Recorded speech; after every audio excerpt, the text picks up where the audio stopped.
है और उन सपनों की बुनियाद रखने में आपके पेरेंट्स ने उन्हें देखा है। तो मेरे दोस्त तैयार हो?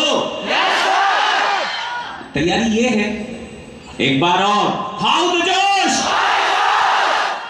परिंदे परिंदे हौसला कायम अपनी उड़ान में रखना। परिंदे हौसला कायम अपनी,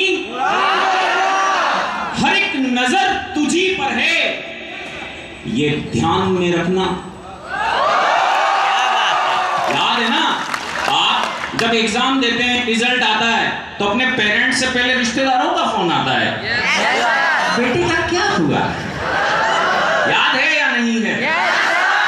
लेकिन मेरे दोस्त, दुनिया में ये ध्यान रखना, अगर जमाने को याद रखोगे ना तो जीवन बर्बाद रखोगे, ये ध्यान रखना, ठीक है? तो किसी को ध्यान नहीं रखना है। सिर्फ 3 लोग हैं जिन्हें आपके सपनों के सफल होने से फर्क पड़ेगा या असफल होने से फर्क पड़ेगा।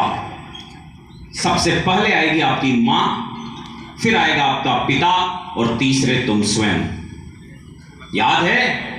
तो हम कह रहे थे परिंदे हौसला कायम अपनी उड़ान में रखना, हर एक नजर तुझी पर है, ये ध्यान में रखना। और मंजिलें, ये 11th ये 12th ये नीट, और मंजिलें तेरी हिम्मत को आजमाएगी, और मंजिलें तेरी हिम्मत को आजमाएगी।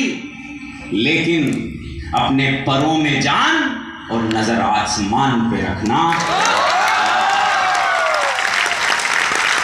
तो स्टार्ट करते हैं आपकी 11th की जर्नी।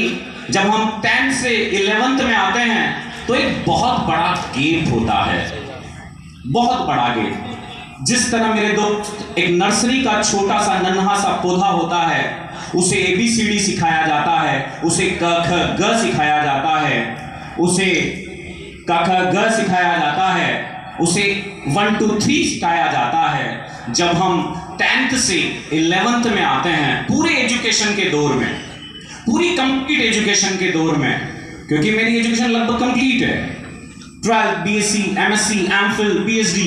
तो हम बात कर रहे हैं, जब ये दौर आता है ना मेरे दोस्त, तो उसमें सबसे बड़ा गेप एजुकेशन में अगर कहीं आता है तो वो दौर है जिसे तुम जी रहे हो, 10th से 11th का। स्कूलिंग बिल्कुल चेंज, वो बुक्स से पढ़ना, एक लिमिटेड सा सिलेबस, याद है ना? टीचर आया, बुक पढ़ाई, एक लेसन हुआ, कंप्लीट हो गया, पता ही नहीं चला कब शुरू हुआ था और कब कंप्लीट हुआ था। क्यों सर, एग्री हो? लेकिन 11th में हम आते हैं, साला एक चैप्टर, मैं जूलॉजी पढ़ाता हूं, मैं वहीं से शुरू करता हूं, फिर धीरे धीरे सब पर आऊंगा। एक चैप्टर पहला, स्ट्रक्चरल ऑर्गेनाइजेशन, याद है ना? तो याद है ना, जैसे ही एक चैप्टर स्टार्ट होता है स्ट्रक्चरल ऑर्गेनाइजेशन, अरे पता ही नहीं चलता यार, कभी सेल आती है, कभी टिश्यू आ जाता है, फिर ऑर्गन आ जाता है, फिर डाइजेस्टिव सिस्टम आ जाता है, फिर नर्वस सिस्टम आ जाता है, और सारे दिमाग का तो पता नहीं, बत्तियां गायब हो जाती है या नहीं है? बच्चा वही फील करता है, भाई वो था एक छोटा सा गड्ढा, मैं तालाब कह लूं, यहां तो पूरा सिलेबस एक समंदर है। तो बातों की जर्नी को भी जारी रखेंगे। सबसे पहले मां शारदे को प्रणाम करते हुए, अपनी भारतीय संस्कृति को निभाते हुए कार्यक्रम का आगाज करते हैं। आप तैयार रहिए, आपकी तालियां आज की कार्यक्रम सफलता का आगाज तय करेगी। एक बार जोरदार तालियों से शुरुआत करें।